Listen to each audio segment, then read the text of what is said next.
So this is to you. There's different things happening here, okay?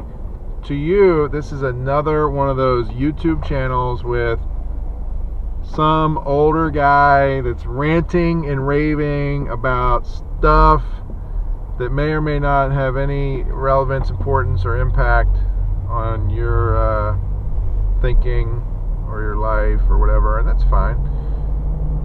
Because it is YouTube, and when they named it YouTube, I'm pretty sure... Where am I going? I'm going over here, dude. Oh boy, this is hairy. This is a difficult intersection here when I'm driving. All right, I'm just gonna pause for a second. Pause for the cause. Me getting somewhere.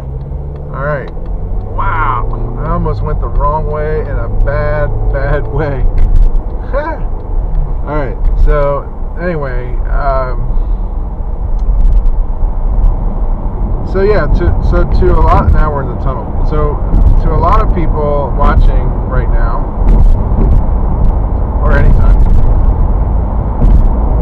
this is just I'm gonna wait till I get out of the tunnel because you can't really see me, can you? No, see? It's one of the challenges here. I gotta get lighting set up in this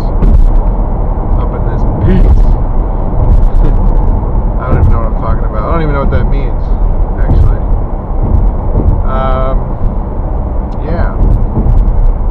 So we're coming out of the tunnel and into the light. Go toward the light, they say. And that's what we're doing, because right in front of me, look, watch.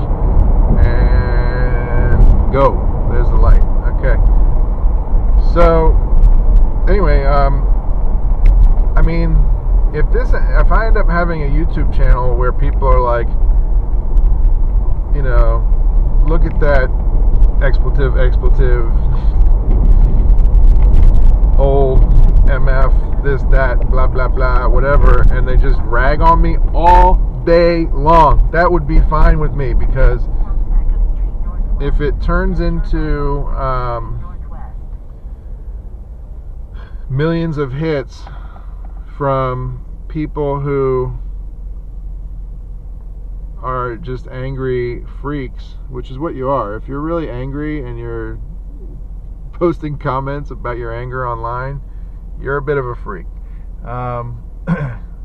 Take it from me. I've actually been there. You can Google my name and filter it out to really old stuff, and you'll find a few angry comments. But I'm just reading. I'm looking around Washington, D.C. here, by the way. I need to have an out camera and an in camera so I can like cue them up. That would be so cool. So you can actually see what I'm seeing. But producing that, it would be somewhat challenging. I mean, if it was synced up, so there's got to be something like that, right? So have two GoPro cameras. This is not a GoPro, by the way. This is a PQI. But have two GoPro cameras that have some sort of mechanism that syncs. That's got to exist. I need three, actually. I need one like the police have mounted on the car with pointed for the vanity plates on cars, because I talk about vanity plates while I drive. So I need three cameras synced up.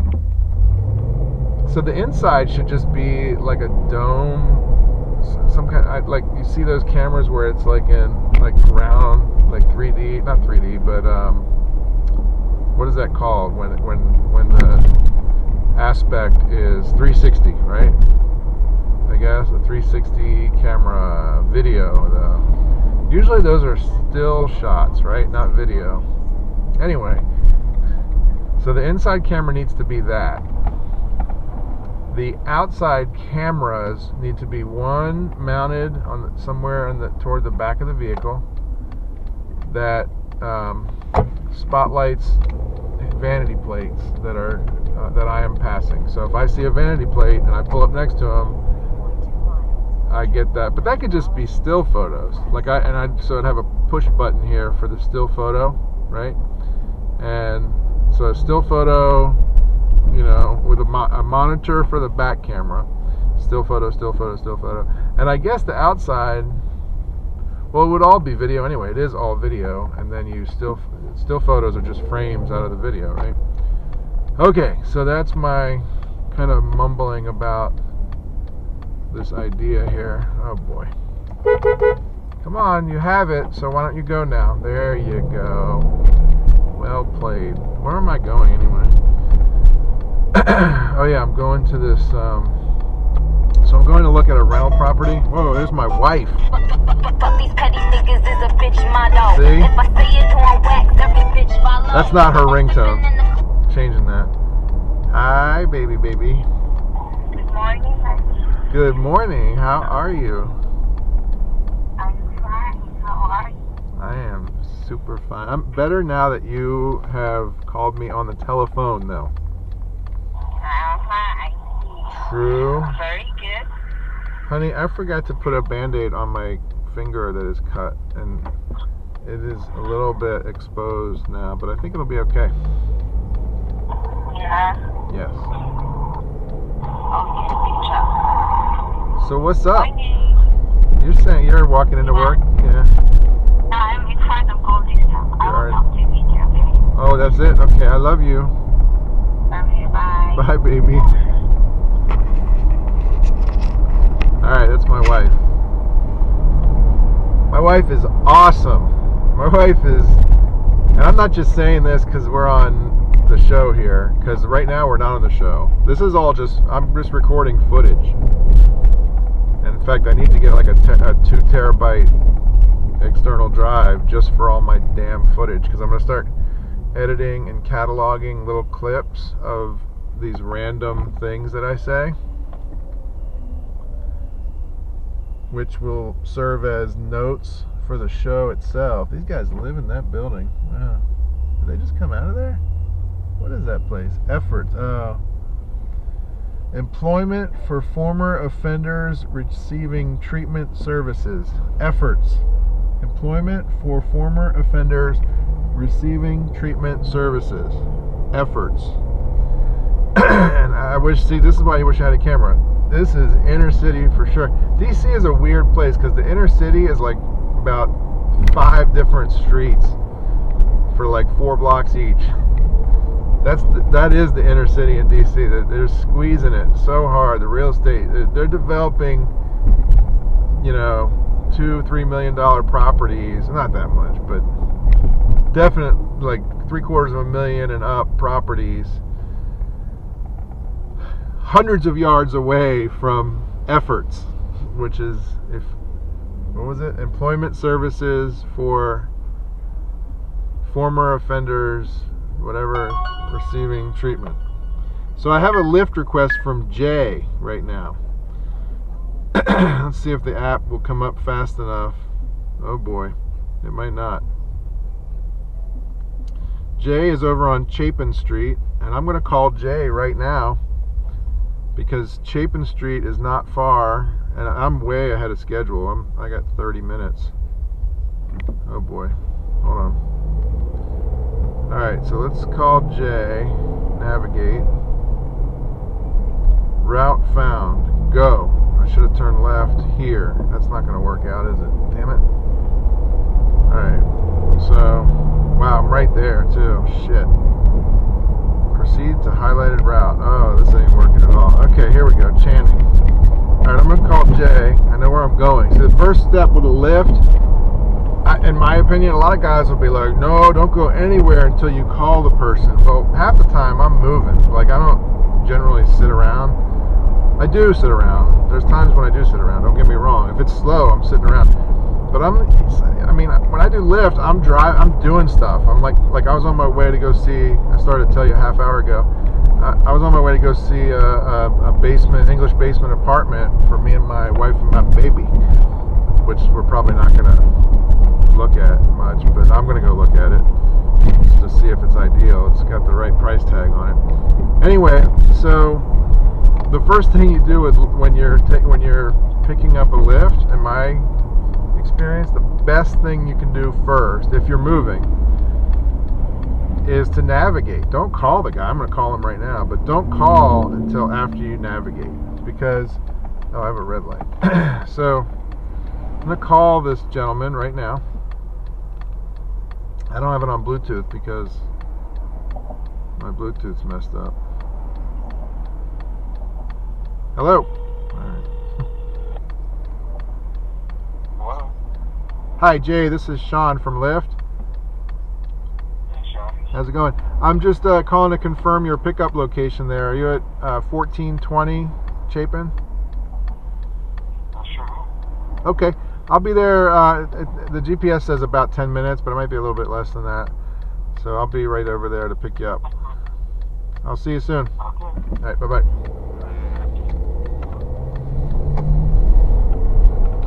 So, you know, when people request a lift, a lot of times, okay, end that. All right, now we're done there. Okay, a lot of times they're, you know, they're late. They're running late for something, so they don't want to sit there and chit chat. That's for sure.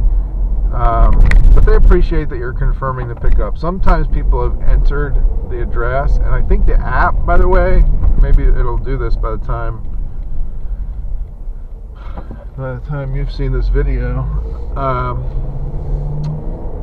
but for sure the app should indicate whether it's a confirmed address or not, because if somebody enters their address, that's very different than if they allow the GPS to pick it up.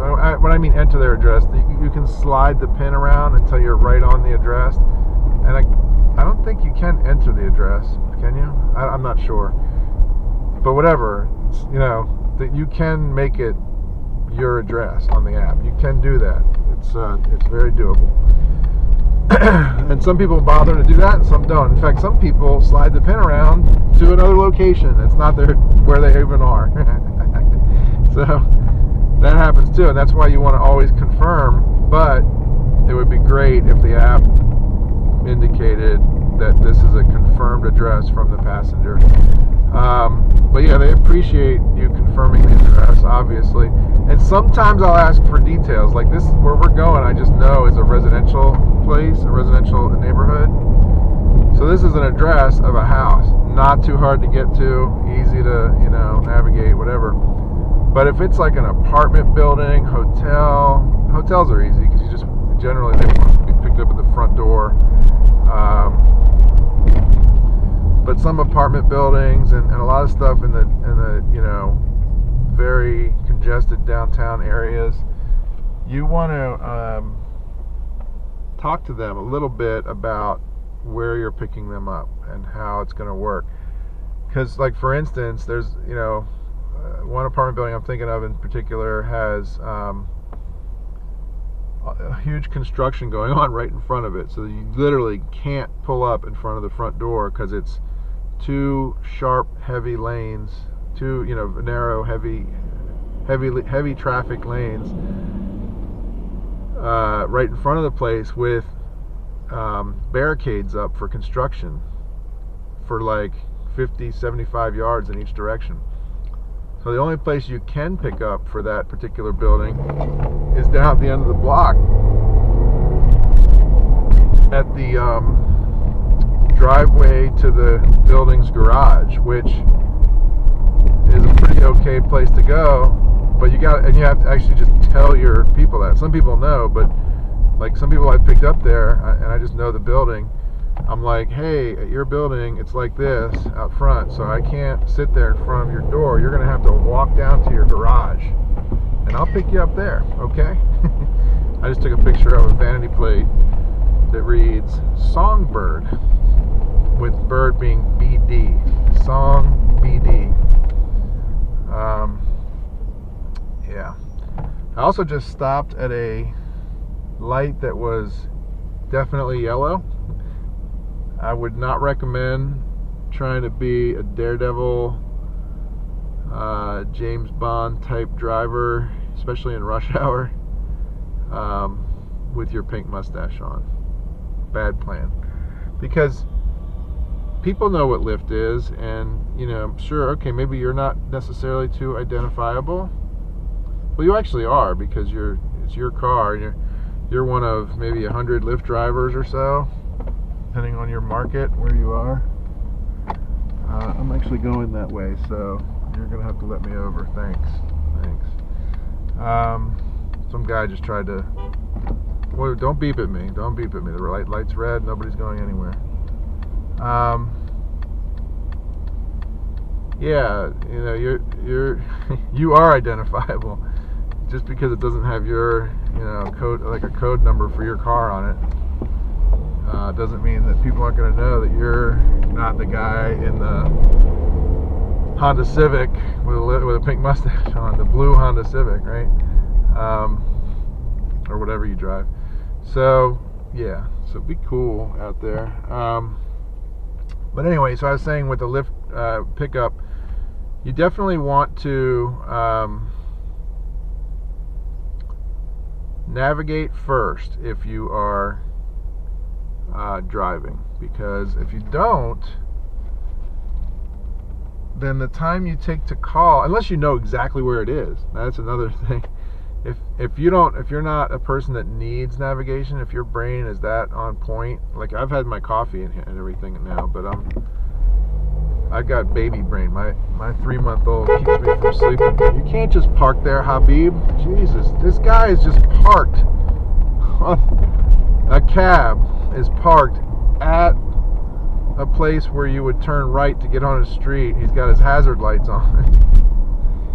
Oh my gosh. Yes, I said Habib. He had a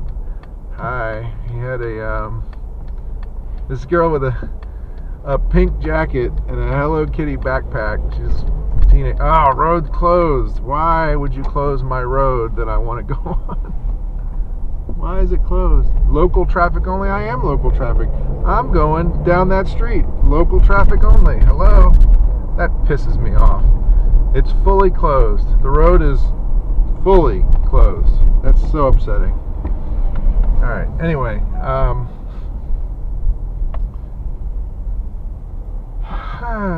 So,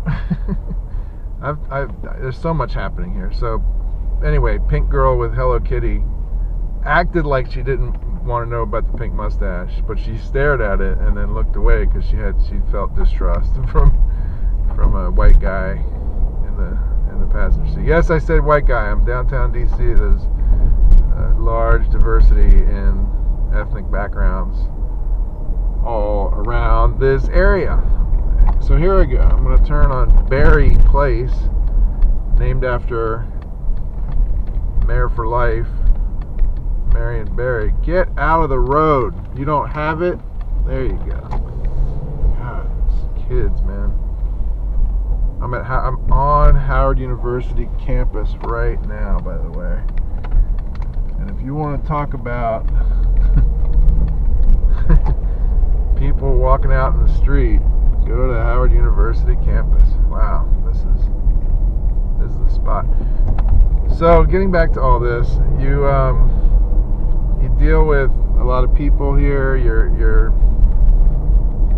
What am I talking about? Oh, so the navigation. So you navigate for sure, because if you're moving and you don't know where you're going necessarily, you will absolutely, or you can absolutely miss a vital turn to get to where you want to go. Like if you got a request and it's over here and you're going this way and you're calling the guy, hey, I just want to confirm your pickup, and he's actually seeing you on the map, and he'll be like, yeah, that's my address. I'm watching you go the wrong way on the map right now too. What's wrong with you? And he'll think you're a retard, because you are.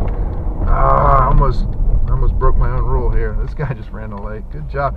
DC, 2 people running lights. Oh my god. Wow, that's why you don't want to run the light though, because there's plenty of fools running red lights in DC traffic every morning. So a DC government vehicle just ran the light. I really feel like getting his little call number, because he ran it. Wow, that's harsh. That's stupid. Now he is identifiable. He's not a pink mustache. I'm gonna make a right on 15th. God, we're so close, but I feel like I'm really slacking getting to this guy.